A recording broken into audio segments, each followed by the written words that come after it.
And joining us now is the head of the World Food Program, Mr. David Beasley. His organization received the Nobel Peace Prize last year. Thank you so much for your time tonight, sir.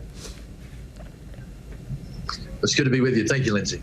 The numbers are just staggering. More than 2 million children under the age of 5 may starve to death this year in Yemen. You've just returned from a trip there where you described the conditions as hell, and even worse than your organization thought. What needs to happen? You know, the war needs to end, number one. That's first and foremost. Second, if you're not going to end the war, then give us the money we need to reach the people we need, because the only thing stopping us now from reaching everybody is money. If we have the money, we can avert famine, we can avert unnecessary deaths by these children. But I can tell you what I saw on the ground this week was absolutely horrific. It's like a living hell on earth inside Yemen right now. You specifically visited a hospital in Yemen's capital.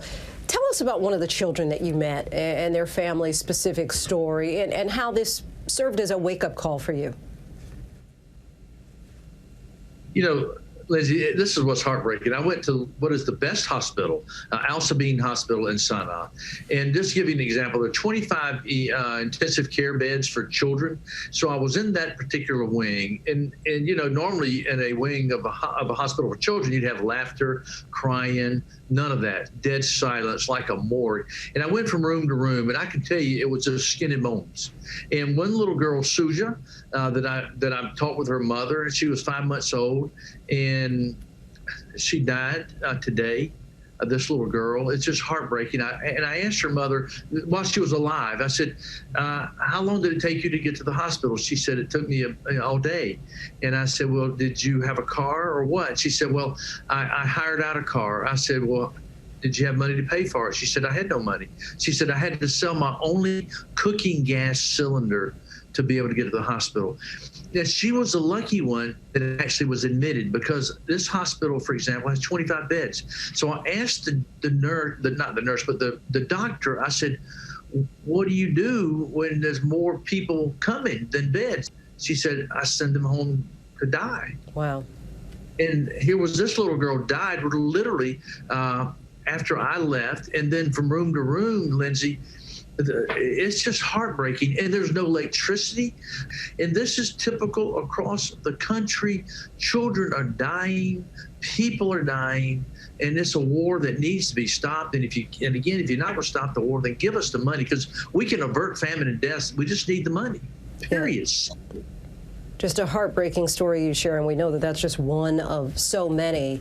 And roughly 690 million people, in fact, worldwide go hungry every year. It's often described as the silent epidemic. Now, your organization operates in 80 countries. Can you help our viewers to understand the sheer scope of this problem and why aid is so important? Well, you know, when I literally became head of the World Food Program 4 years ago, there were 80 million people on the brink of starvation. Now, that's different than the 700 million people that go to bed chronically hungry. But 80 million people are on the brink of starvation, and that was primarily driven by man-made conflict. And then when COVID came, it just compounded extenuating circumstances, fragility around the world, and that number is now at 270 million people. And so COVID, because we responded, we got through 2020, but everyone thought that COVID would be in our rearview mirror by now. And here it is, taking another wave around the world, and it's exacerbating a very bad situation. So the low to middle income countries are absolutely being wrecked. And if we could get 5.5 billion just for them, we can avert famine, starvation, mass migration, destabilization. This past year, millions of Americans may have found themselves without enough food for the first time in their lives. But this problem is unfortunately not new in many countries like Yemen.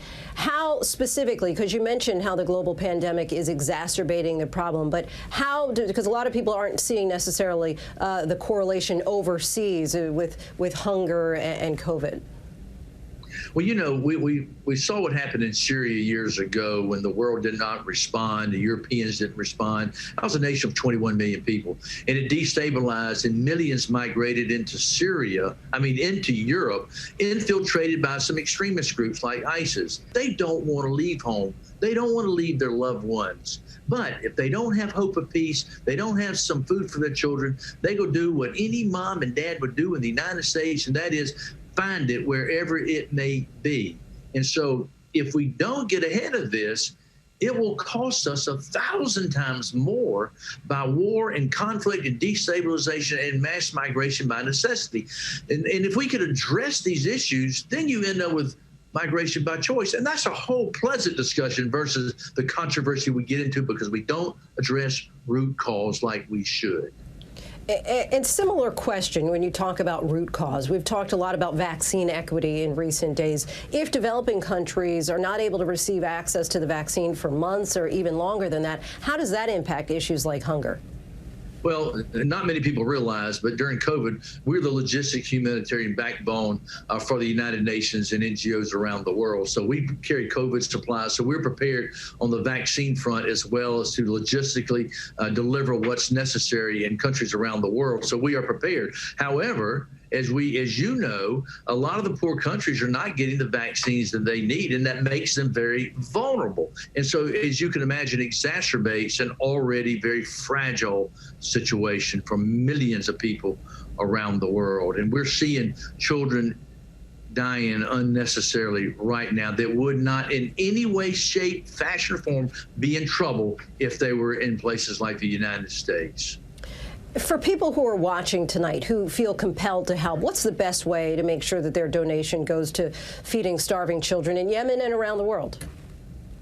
Well, there's a lot of different ways. And obviously contact your congressman or your senator saying support and help the people around the world that need help, because this is a small amount of money compared to our general budget in the United States. But number two, you can go to www.sharethemeal.org, something like that. Go to our website, and there's ways to give. We're a very strategic, effective, and efficient operation. We don't waste money. We don't throw money away. Our people out on the ground are doing everything they can to save a quarter, because with a quarter, with 25 cents, we can feed a child for a meal. And so please, but don't hesitate to check in your own neighborhood, because you might be surprised who at home might need help right now in these difficult times. And the power of just a quarter. Head of the World Food Program, Mr. David Beasley, we thank you so much for your time, for your effort, for your commitment, sir. Thank you very much. Hi, everyone. George Stephanopoulos here. Thanks for checking out the ABC News YouTube channel. If you'd like to get more videos, show highlights, and watch live event coverage, click on the right over here to subscribe to our channel. And don't forget to download the ABC News app for breaking news alerts. Thanks for watching.